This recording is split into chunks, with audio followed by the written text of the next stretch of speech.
प्रातःकालीन स्नेह वंदन आप सबको मेरा प्यार भरा नमस्कार। और आप सुन रहे हैं आकाश गंगा स्टोरी बुक और सुनते हैं आज की कहानी। एक मंदिर बन रहा था।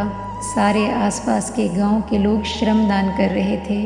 उस मंदिर बनाने में मंदिर के बनाने वालों ने प्रार्थना की थी गांव-गांव के लोगों से कि सभी आकर थोड़ा थोड़ा मंदिर बनाएं। कोई एक ईंट ले आए, कोई एक ईंट जोड़ दे, कोई एक पत्थर ले आए, कोई एक पत्थर रख दे, कोई एक मिट्टी ढो दे, लेकिन वह सब लोगों के श्रम से मंदिर बने। बड़े समझदार लोग रहे होंगे उस गांव के, क्योंकि जब एक आदमी मंदिर बनाता है तो वह मंदिर अहंकार का मंदिर हो जाता है, और जब हज़ारों लोग प्रेम से मिलकर कुछ बनाते हैं तो वह प्रेम ही उस स्थान को मंदिर बना देता है। तो गांव में दूर दूर से लोग उस मंदिर को बनाने आए हुए थे। वह किसी एक आदमी के पत्थर के आसपास बनने वाला मंदिर नहीं था। काम शुरू हो गया था, लेकिन एक आदमी सुबह से ही आकर खड़ा हो गया है, चुपचाप और उदास। वह कोई काम नहीं कर रहा है, वह एक झाड़ के नीचे चुपचाप खड़ा है। मंदिर बनाने वाले 2-4 लोग उसके पास गए और कहा, मित्र, तुम कुछ हाथ नहीं बटाओगे, तुम कुछ सहयोग नहीं दोगे? तो उस आदमी ने कहा कि मैं भी चाहता हूँ कि प्रभु के मंदिर में श्रम करूँ, मैं भी चाहता हूँ कि यह आनंद मुझे भी मिले, लेकिन भूखे पेट आदमी हो तो क्या कर सकता है? मैं भूखा पेट हूँ, भूखे पेट कैसे श्रम किया जा सकता है? बात तो ठीक थी। वे लोग उसे अपने घर ले गए और उसे भरपेट भोजन कराया। फिर वे सब मंदिर की तरफ लौटे। वे चारों लोग तो मंदिर में काम करने लग गए।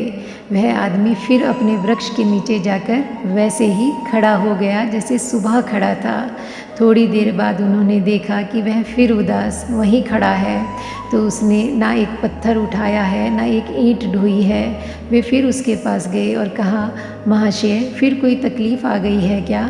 आप फिर भी कोई सहायता नहीं कर रहे हैं?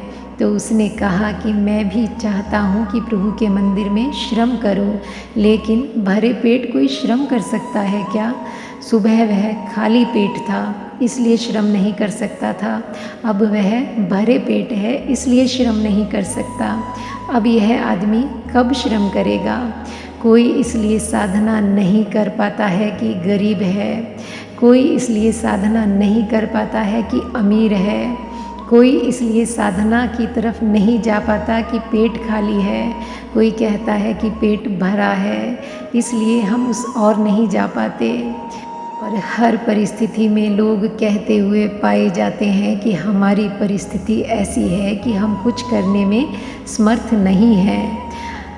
लेकिन बात कुछ और होती है।